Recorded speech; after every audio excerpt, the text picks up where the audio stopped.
کیا اس وقت بھی جنرل باجوہ یا جنرل فیض آپ سے رابطے میں میری بات پوری سن لیں جی.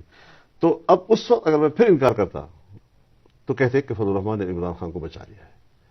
تو یہ وہ چیزیں تھیں کہ میں صرف اس لیے آپ کے سامنے ذکر کرنا چاہتا ہوں کہ تاریخ کے اوراق پر حقائق تو کسی وقت آئے نہیں. کیا اس وقت جنرل باجوہ اور جنرل فیض آپ سے رابطے میں تھے جب یہ لوگ ٹوٹ کے پی ٹی آئی سے اور ایم کیو ایم اور باپ پارٹی ادھر آ چکے تھے؟ حضرت وہ بالکل رابطے میں تھے اور ان کی موجودگی میں سب کو بلایا گیا اور سب کے سامنے ان سے کہا گیا کہ آپ نے یہ اس طرح کرنا ہے اور اس طرح کرنا ہے. سب کون تھے وہ؟ سب پارٹیاں, نون لیگ اور پیپلز سب پارٹی. پارٹیاں. اور یہ کا نام مت لیں آپ. اور ان کو کس نے کہا کہ یہ کرنا ہے؟ سب پارٹیاں. کس نے کہا یہ کرنا؟ باجوہ صاحب اور فیض حمید صاحب دونوں تھے. کیا کہا انہوں نے؟ یہی کہا کہ آپ لوگوں نے کیا کرنا ہے, کس طرح چلنا ہے, کیا کرنا ہے. نو کانفیڈنس کے حوالے سے دونوں نے, اور سب نے اس کے اوپر ہاں میں ہاں بھری.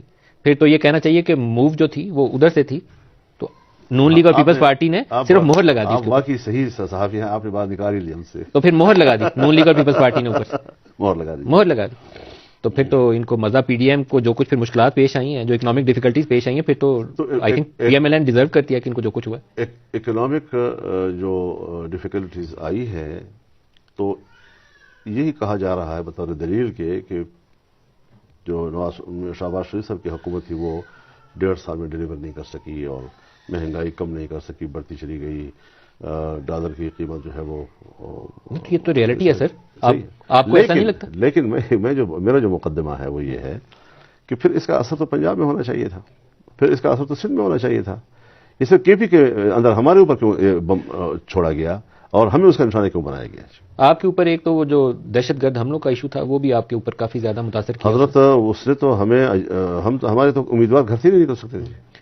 لیکن کتنے ہمارے ان دنوں میں شہید ہوئے والا مسئلہ ابھی میں سمجھ نہیں پایا سر. آپ سے میں تھوڑی سی اس کی وضاحت چاہتا ہوں. پنجاب میں ہم الیکشن کور کر رہے تھے, میں نے تقریباً سارے پنجاب کے حلقوں میں گیا ہوں.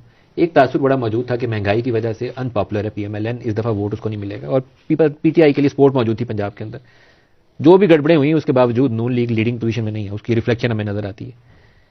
شہباز شریف اوپر کیسے آئے پی ایم ایل این کی چوائس میں ایز پرائم منسٹر؟ تھوڑی سی اس کی روشنی ڈالیں. اس سے میں لاتعلق ہوں کیونکہ میں اپنا ایک پوزیشن لے چکا ہوں کل, اور اب میں ان باتوں پر کیوں ڈسکس کروں, ان پہ کیوں میں فریق بنوں. یہ اب ان کا مسئلہ جو حکومتیں بنانا چاہتے ہیں بنا رہے ہیں, وہ دوست بھی تلاش کر رہے ہیں, وہ ووٹ بھی تلاش کر رہے ہیں, اور وہ اسی راستے پہ اب چلیں گے, کام کریں گے. مجھے اس سے اب کوئی دلچسپی نہیں. آپ سے رابطہ کیا انہوں نے؟ رابطہ کیا, تشریف لائے تھے شہباز شریف. پھر آپ نے کیا کہا؟ میں نے کہا جی آپ اپوزیشن میں بیٹھے, حق تو یہ ہے. پھر انہوں نے جواب کیا دیا؟ چلے گئے بغیر جواب دیے. نواز شریف صاحب نے آپ کو کال نہیں کیا؟ نہیں, ہم نے کال نہیں.